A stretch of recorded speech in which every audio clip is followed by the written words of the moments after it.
Alright guys, so we got our hammer mill. This is a 22 horsepower Chinese diesel. It's evaporative water cooled. I believe they're called a Changfa or similar, something along those lines. Changfa. It's a ZS 1115. It must be 1100cc. It is a huge single cylinder. It's like 4-inch, 5-inch piston. 2200 RPM, 22 horsepower, electric start. We've got a little cute solar panel. Now we're just draining out the fuel system on this. It's not a very old engine or anything, but the original owner that I've got it off yesterday used to run it on canola oil. We've got a bit of a backlog of crappy canola oil. I can get it to run by dribbling a bit of diesel down the intake and getting it to fire, but we're not going to run it on canola oil. We're going to mix up waste engine oil and diesel together, most probably. And yeah, it's a stationary engine in Australia. There's tax benefits to running stationary diesels, and you don't have to pay fuel tax like you do in America with your red diesel and Europe. So huge flywheel, very heavy engine. It's 185 kilos. And this is the business end of the operation. As you can tell by the computer tower with the hard drive magnets on it as a shield, this is said hammer mill. At the moment it's got a 25mm screen in it, but we also have 2mm screens, two of, custom made. And we've got a bunch of spare hammers there as well. I'm going to mount this all on a trailer, I reckon. I don't think this is just the way we picked it up, and I'm just going to fire it up to make a video about it, basically. But as part of the deal, we got a ute load of motherboards. So it cost me $5,000. The hammer mill's worth somewhere pretty much like that by itself, and they're about $1,500 to $1,800 in Australia. A bit cheaper if you get them out of China directly, but yeah. It is evaporative cooled. There's a tank underneath that plastic diaphragm, and that's the fuel level indicator. So if you leave this engine out in the rain, it will self-fill up its cooling tank. It's quite a large exhaust. Like I say, it's 22 horsepower. When you see it actually fire up, you'll hear how hard 22 horsepower hits in a single cylinder diesel. It's quite interesting. Getting down in the fuel level down there. Yeah, this is just kind of a first kind of intro to look at the machine itself and what it is. It's a triple drive belt, huge big pillow style bearing blocks, which I'll go and grab the grease gun in a minute and give them a hit. Look like they might be a weird grease nipple, but we'll see if we can get some in them. Looks like it has been greased before, which is great.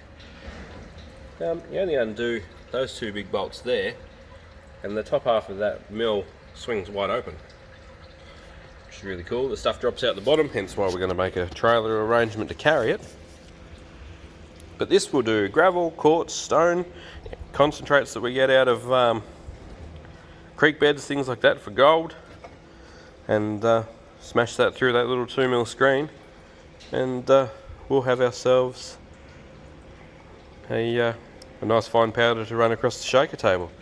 You may have seen the shaker table in the last vid. Hit a bunch of stuff with some WD-40 so we can keep it all looking good. Means the stuff will still be able to be undone.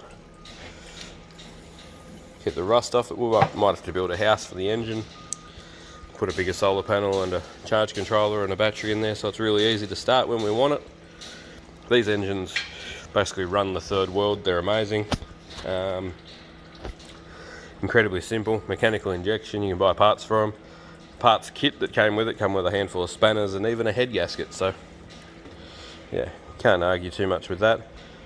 It will be a relatively noisy operation, even though e-waste isn't as hard as other things, but that entire ute back there is full of motherboards. So we got a good test sample. That's probably more than what I already had in stock. and we got to hook up for a couple of places to go and get some e-waste from on the regular. So get this fuel system drained out, and I'll come back.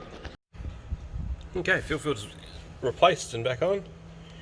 Now we've got our fuel return line from our injector.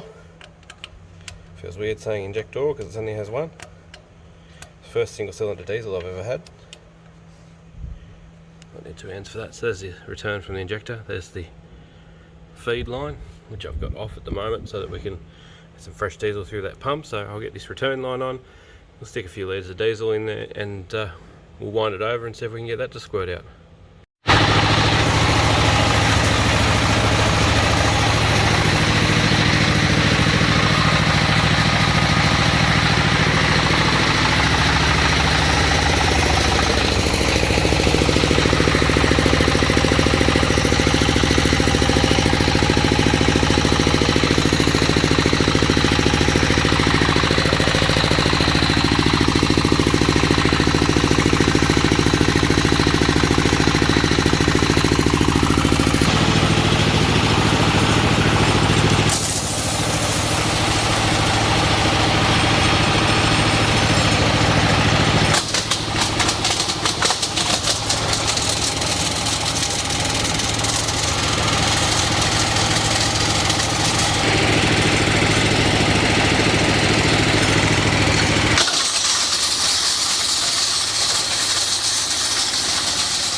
So this is what we get come out the bottom of the 20mm screen.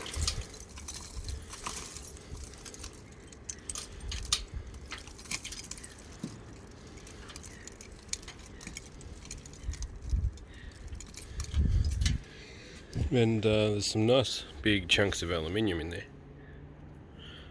like that. That was a piece of aluminium from either a heatsink or whatever.